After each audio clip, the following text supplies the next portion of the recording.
모르면 이렇게 손버릇이 아주 못했다. 사람 잘 때려. 하여튼 나쁜 놈인 거야. 성격이 거친 성격인 거지. 또 사위한테 이 자식 저 자식 하는 밑줄. 이놈의 장인님이 어디 있느냐. 너무 표현 웃기지 않아? 이놈 장인님이라고 하면서 글 전체적으로 해학적인 성격인데 해학성을 높여주는 표현인 거죠. 오, 이런 개자식님아 이런 느낌인 거죠. 오죽해야 우리 동네에선 누구를 물론하고 물론 그에게 욕을 안 먹은 사람은 명이 짧다고 한다. 그냥 아무데나 아무 사람한테나 욕하고 다니는 거죠. 조그만 아이들까지 그를 돌라 세워놓고 뒤에 가선 욕필이 본명이 봉필이니까 욕필이 욕필이 하면서 손가락질을 할 만큼 두루 인심을 잃었다. 요 정도면 언어 유희죠. 욕필이 봉필이. 허나 인심을 정말 잃었다면 욕하는 것보다 욕해서 봉필이 싫어하는 것보다 배참봉댁 마름으로 더 잃었다. 악질적으로 소작인에게 못되게 대했었던 거죠. 번이 마름이라고 이야기를 하면 욕 잘하고 사람 잘 치고 생긴 게 꼭 호박개 같아야 쓰는 거지만 이미 마름에 대한 사람들의 부정적 인식이 드러나 있죠. 딱 봐도 못돼 처먹게 생겼어. 장인님은 딱 그렇게 생겼다. 못되게 생겼어. 소작인이 닭이나 좀 보내지 않는다던가 자기 논 할 때 품을 좀 안 팔아주는가 하면 그해 가을에는 영락없이 땅이 뚝뚝 떨어졌었다. 이 정도면 마을의 횡포지. 미리부터 돈도 먹이고 술도 먹이고 아 제발 제발 하며 돌아치던 놈이 그 땅을 슬쩍 돌아앉는다. 이 바람에 장인님 집 빈 외양간에는 눈깔 커다란 황소 한 마리가 저절로 들어오기도 하고 바로 마름으로서의 횡포를 보여주고 있는 거죠. 동네 사람들은 그 욕을 다 먹어가면서도 그래도 굽실굽실하는 게 아닌가. 나쁜 놈이죠. 그러나 내게 장인님이 감히 큰소리 할 계제가 못 된다. 큰소리 할지 못하지. 나한텐 큰소리 못 쳐. 아니야. 욕필이는 누구한테든 큰소리 할 거야. 그나마 내가 일을 잘하니까 웬만하면 좀 데리고 있으려고 하지. 진짜 수틀리면 나 쫓아내. 다른 사위 또 들이면 돼. 나한텐 큰소리 못 치지. 어리숙해요. 확실히 나는. 뒷생각은 못하고 뺨한 개 딱 때려다 놓고 장인님은 무색해서 덤덤히 친슴만 삼킨다. 오늘 일하는데 왠지 기분이 싱숭생숭하고 막 꽃냄새 나는데 그냥 기분이 어지러지하고 그냥 일하기 싫어. 그래서 그냥 들어 누워 있었더니 장인이 와가지고 일하라고 싸대기 일단 먼저 때리고 본 거거든. 그러고 나서 나는 그 속을 잘 알지. 조금 있으면 갈 때도 꺾어야 되고 못 오나야 되고 한창 바쁜 때인데 나 안 하고 우리 집으로 그냥 가면 그만이니까 진짜 이 일 안 하고 그냥 가면 그만이야? 나는 이미 이 집에서 3년째 이렇게 대리사위 하고 있는데 돈 받고 나가야지? 작년 이맘때도 과거에 있었던 사건을 이야기를 하는 거죠. 역순행적 사건. 조금 트집을 하니까 늦잠 잔다고 돌멩이 집어던져서 자는 놈 나의 발목을 삐게 했었다. 사나흘씩이나 대충 몰라 하고 앓고 있었더니 마지막에는 거의 울상이 되지 않았었던가. 그래서 내가 사나흘 앓고 있으니까 장인이 나한테 얘기했죠. 얘 그만 일어나 일 좀 해라. 그래야 올 가을에 벼 잘 되면 너 장간 들어가지 않니?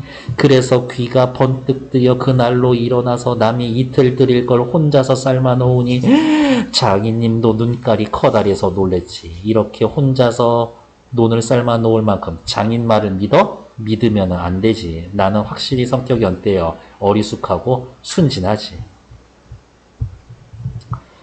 그럼 가을이 되면 혼인을 시켜줘야 경우가 옳지 않겠나? 볕섬을 척척 늘어싸놔도 다른 소리 없고 물통이를 이고 들어오는 점순이를 담배통으로 가리키면서 야 이 자식아 미쳐 커야지. 초골 데리고 무슨 혼인을 한다고 그러니 라고 이야기를 하면서 또 말 바꾸죠. 남의 얼굴만 붉게 해주고 고만이다. 골김에 내 이놈의 장님 하고 내 또래다 떼놓고 우리 고향으로 내뺄까 하다 꾹꾹 참고 말았다. 왜?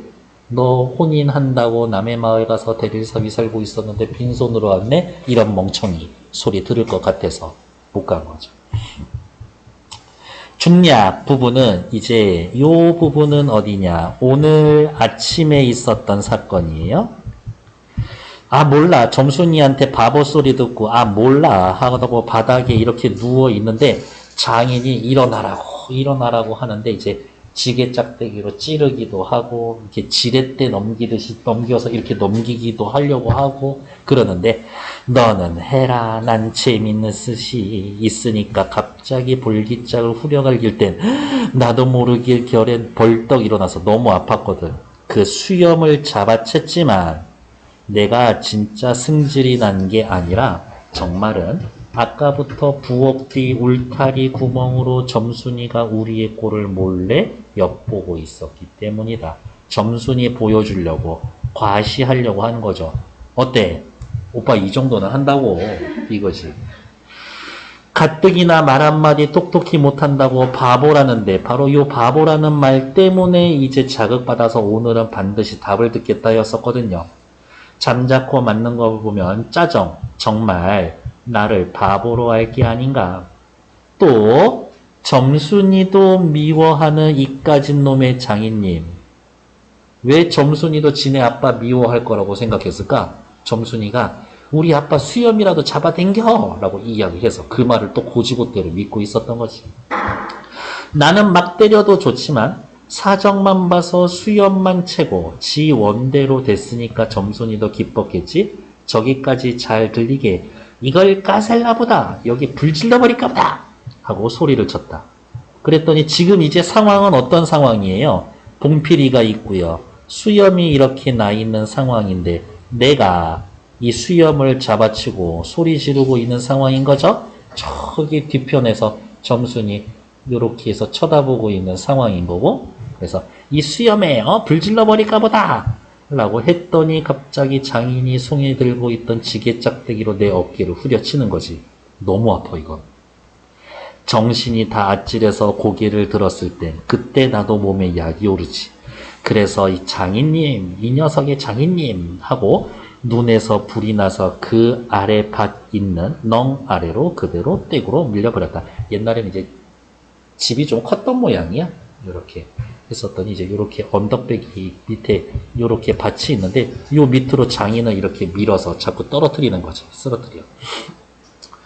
조금 있다가 장인님이 씩씩하고 한번 해보려고 기어오르면은 때밀어 굴려버리고 기어오르면 굴리고 기어오르면 굴리고 너댓 번 할 때마다 부려만 먹고 왜 성내 안 하죠? 바로 요 성내가 갈등의 원인이지. 갈등의 원인. 나는 이렇게 호령했다. 하지만 장인님이 뭐냐 내일이라도 성내 시켜주마 했으면 나도 성가신 걸 그만두었을지 모른다. 지금 이렇게 장인과 싸우는 몸싸움을 사실 장인과의 싸움을 원하지 않아. 나는 내가 원하는 건 혼인하는 거지. 장인하고 이렇게 몸싸움하는 걸 원하지 않아.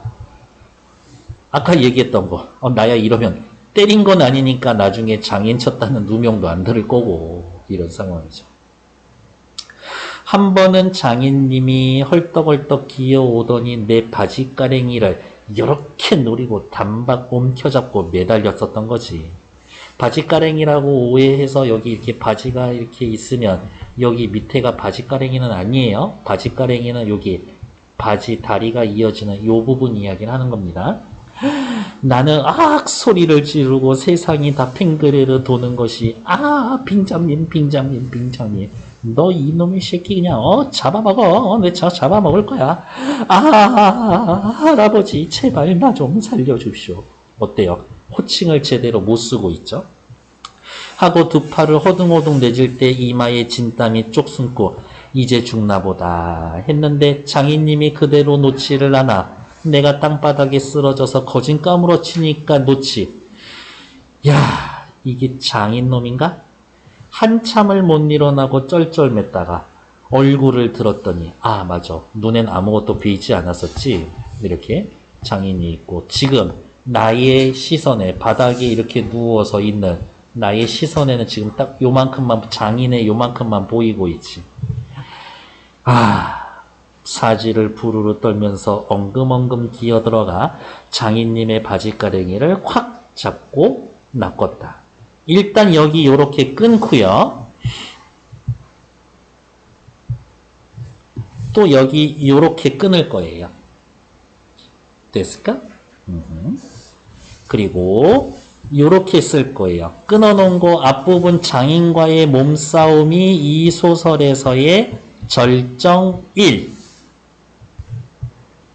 그리고 밑에 여기 끊어서부터 끝까지가 절정 2. 그리고 가운데 중간 끼어 있는 부분이 결말이에요. 이 소설이. 이렇게. 그래서 보통 대부분의 소설은 갈등의 구조에 따라서 발단전개 위기 절정 결말 이렇게 끝나잖아요. 근데 이 소설은 어떻게 끝나? 발단전개 위기 절정 1 결말 절정 2 이렇게 올 거예요. 그래서 절정 1 결말 절정 2 그러니까 무슨 말이야? 김유정의 본범을 다 읽어서 책 딱 덮으면 마지막 페이지가 이렇게 싸우는 장면인 거야. 그게 좀 더 재미있는 거지. 그리고 이런 것도 있죠. 소설이 끝났는데 갈등의 최고조로 끝나? 아, 이 갈등이 아주 완전히 끝난 게 아니구나. 갈등이 계속 반복될 수 있겠구나. 라는 걸 알 수가 있죠. 그래서 이렇게 순서대로 읽을 거예요. 장인님의 바지가랭이를 확 움켜잡았지. 그랬더니 장인이 이놈 놔라. 장인님이 햇손질을 하며 솔개에 찬 달개 소리를 연해 질렀다. 놓기는 뭐 이왕 호되게 혼내줘야지 하고 짓궂게 더 잡아당겼는데 장인님이 땅에 쓰러져서 눈물이 핑 도는 거를 보고 좀 겁도 났지. 그리고 여기 밑줄 여기가 글 전체에서 해학성이 가장 잘 드러난 부분이죠. 왜? 장인이 사위한테 뭐라고 불러? 할아버지라고 부르는 거야. 할아버지 제발요. 그래도 안 되니까 점순아. 이 악을 쓰는 마당에 안에 있던 장모님과 점순이가 헐레벌떡하고 단숨에 뛰어나왔지. 내 생각에 지금 나하고 장인하고 내가 장인 거시기 잡아놓은 상황에서 장모님하고 점순이가 이렇게 미친 듯이 뛰어오면 장모님은 그래도 장인의 편을 들고 그래도 점순이는 내 편 들어주겠지. 점순이는 내 편 들어주겠지. 그런데 이게 웬일인지. 지금까지도 난 영문을 모르는데 아버지를 혼내주기는 지가 시켜놓고 이제와 달려들어서 에그머니 망할게 아버지 죽이네 라면서 어떻게 점순이의 이중성이 보이는 거지. 근데 이건 누구나 다 이해할 만한 거 아닌가? 내 귀를 잡아당기며 마냥 우는 게 아니냐. 그만 여기에 기운이 다 꺾여서 나는 얼빠진 등신이 되고 말았지. 장인님마저 한쪽 귀마저 뒤로 잡아당기면서 또 우는 것이었었다. 그래서 지금 내가 이렇게 있고요. 내 귀 한쪽은 장모님이 잡고 있고 이 한쪽 귀는 점순이가 잡고 있고 나는 얼빠져서 손이 몸이 축 늘어져 있는 상황에서 아까 거시기 잡혀 있다가 아파했었던 장인이 기운을 차리고 장인님은 지게를 들어서 사뭇 놔줘버렸다. 그러나 나는 구태여 피하려고 하지도 않고 암만 해도 그 속을 알 수 없는 점순이 멀건만 쳐다보았다. 장인이 이 자식이 장인 입에서 할아버지 소리가 나오도록 해? 라고 해서 내 머리를 때리고 내 머리는 터지고 그리고 나서 생각했지. 나는 이제 이 집에서 쫓겨나겠구나 라고 마음의 준비를 하고 있었는데 세상에 참.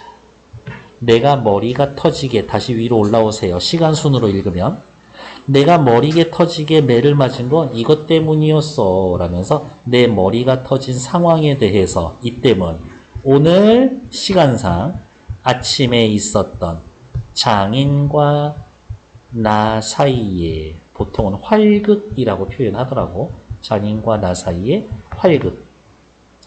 그러나 미치겠네.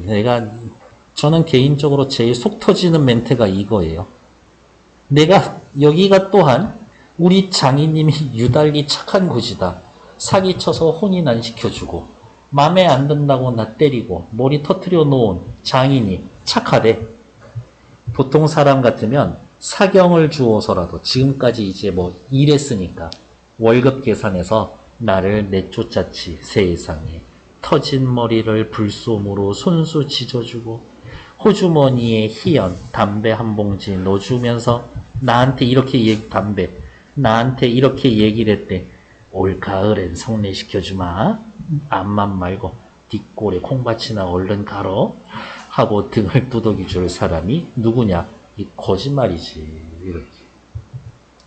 나는 장인님이 너무나 고마워서 어느 날 눈물이 났고요. 점순이를 남기고 이제 쫓기려니 하다가 뜻밖의 이런 말을 듣고 인젠 다시는 안 그러고시오. 맹세를 하고 부랴사랴 지게를 지고 일터로 갔다. 괜찮나요? 이러한 상황. 뒤에 나와 있는 것들 살펴보시면 어디 있을까? 문제가 몇 문제 남아있냐? 1, 2, 3, 4번 그냥 같이 하도록 할게요. 그래서 요거 찾으면 전문 다 나와. 근데 읽어보면 표현이 다 너무 재밌어. 그래서 한 번은 읽어보실만 하다. 중요한 건 절정과 절정 사이에 결말이 들어가 있어서 재미도 있고 갈등이 끝나지 않을 거다라는 이야기도 해주는 것이. 뒷페이지 어렵지 않을 거예요. 1번 윗글에 대한 것으로 적절한 것. 사건이 발생한 순서 땡. 우리는 이미 알고 있죠. 절정 1, 결말, 절정 2라고 되어 있고 그 다음에 아까 어떻게 몇 년 전 작년 이야기 하러 시간 거꾸로 간 거 한 번 있었잖아. 탈락. 인물이 상상한 사건 뭔데? 점순이하고 혼인하는 거지. 그런 장면은 없고 장인하고 이렇게 싸우는 장면을 상상했다? 그거 아니죠. 인물이 경험한 과거 사건을 현재 시점에서 진술하고 있다. 이게 제일 좋네. 대립하던 인물들 누구와 누구? 나하고 장인의 내면을 서술자를 달리해서 서술한다? 아니요. 처음부터 끝까지 1인칭 주인공 시점. 공간의 변화 없고요. 사건 분위기 변화 딱히 없죠. 답은 3번. 그리고 다들 우리 이미 알고 있잖아요. 웬만하면 서술자 달라지는 소설 없는 거 만나기 쉽지 않다. 장인은 나와 점순이와의 혼인의 조건을 걸고 있다. 그렇죠. 조건이 뭐예요? 점순이의 키. 나는 점순이의 시선을 의식해서 장인의 화를 돋구고 있다. 그렇죠. 아까 뒤에서 이렇게 점순이 몰래 훔쳐보고 있었잖아요. 장모는 점순이와 합세해서 나를 제지하며 장인의 역성을 든다. 장인 편들어준다. 장인은 동네 사람들을 대하는 태도로 인해서 어떻게 욕하고 말음으로써 횡포 부려서 동네에서 인심 잃고 있다. 맞지? 장인은 내가 고향으로 돌아갈 것을 염려하여 불평하는 나에게 반응을 드러내지 않는다? 아니요. 장인만큼 자신의 감정을 솔직하게 표현하는 애 별로 없을걸? 짜증난다고 싸대기 때리고 돌 던지고 지게로 머리 때리고 이렇죠. 다음 기역과 니은에 대한 설명으로 적절하지 않은 것은 기역. 작년에 사나을 끙끙 앓은 적이 있었어. 왜? 나 누워있는데 장인이 나에게 가한 위에 돌 던져서. 그렇죠? 다음 니은. 한참 못 일어나고 쩔쩔매서 바지가랑이 잡혔죠. 이것은 나의 완력에 대응한 장인의 행위에 의해서 초래됩니다. 괜찮지? 내가 힘주고 안 일어나니까. 다음 둘 다 나의 행위에 대한 장인의 반감에 일어난 사건들이다. 그렇지. 이게 왜 일 안 하고 쳐 누워있어? 기억의 경험을 통해서 작년에 내가 맞았던 경험을 통해서 나는 니은 한참 못 일어나고 쩔쩔매서 바지깨랭이 잡힌 것으로 인해 장인이 자신을 회유할 거라고? 아니요. 장인이 나를 회유할 거라고 짐작하는 게 아니라 장인 생각은 없어. 그냥 오로지 오늘만큼은 내가 대답 받아내겠다 이 생각뿐이지 장인이 그러면 어떤 식으로 나오겠지? 이런 생각을 못하죠. 기억은 장인이 우려하는 상황에 해당하고 그렇지 계속 누워있으면 니은은 내가 장인에게 보복을 가하는 상황과 연계됩니다. 나쁘지 않죠? 틀린 건 4번. 다음 하나만 더 볼게요. 본범은 인물, 나의 예상과 다르게 전개되는 상황을 중심으로 사건이 구성됩니다. 이러한 상황은 인물의 무지로 인해서 발생됩니다. 인물의 무지로 인해 예상과 다르게 전개됩니다. 그렇지. 약간 좀 들떨어진 애가 예상하면 다 다른 예상 나오는 거지. 무지를 인식하지 못하는 무지는 상황에 대한 오인, 잘못된 예측, 헛된 기대를 유발한다. 점순이 너무 좋아하겠지. 인물의 관심은 성례의 문제에 집중되어 있습니다. 그래서 센스 없으면 사귀기 힘들어. 이는 모순된 상황에서 벗어나지 못하는 무지한 인물의 현실적 한계를 드러내기도 합니다. 그런데 이러한 인물의 입을 통해 근데 자꾸 나오는 무지한 인물 나오는데 누구? 나야 나. 이 글의 서술자 나. 이러한 인물의 입을 통해 당대의 현실이 은연중 노출된다는 점에서 이 작품의 주제를 드러내는 서사 전략을 볼 수가 있습니다. 예를 들면 그냥 장인놈이 되게 못돼 먹은 놈이에요 라고 이야기하지만 사실은 30년대의 농촌 현실을 보여주는 거지. 무지한 인물이 자신과 동떨어진 문제라고 언급하는 가운데 당대 농촌의 실상이 누설되고 있어. 당대 농촌 현실을 은연중에 드러내는 서사 전략에 의해 설정된 것으로 파악할 수가 있습니다. 몸싸움을 벌이며 장인의 바지가랭이를 잡아낸 나의 행위는 자신에게 역성을 드는 점순이의 모습을 확인하고자 하는 나의 의도에서 확인된 거겠군. 자신에게 역성을 드는 점순이의 모습을 확인하고 싶어서 바지가랭이를 잡아챈 거야? 장인의 바지가랭이를 잡아치는 그 순간만큼은 너무 아파가지고 그런 거지. 이렇게. 점순이가 달려들어 나의 귀를 잡아당기며 온다. 장인을 미워한다고 믿는 어리숙한 나의 짐작에 대한 나의 오인이다. 그렇죠. 장인의 속내를 안다고 생각하면서도 장가를 보내준다라는 말에 논리를 하루 만에 내치운 나, 무지로 인한 헛된 기대. 그렇죠. 매를 맞고도 장인이 착하다라고 여기며 성례시켜준다라는 말에 콩밭으로 가는 나의 행동은 모순된 상황에서 벗어나지 못하는 무지한 인물의 현실적 한계. 그렇지. 자신과 동떨어진 문제를 언급하며 마름의 횡포가 만연한 농촌을 누설한다. 당시 농촌 현실을 드러내려는 아주 똘똘한 김유정의 서사 전략이었을 것이다. 맞는 얘기죠. 틀린 건 1번. 됐을까요? 네, 일단 잠시 정지.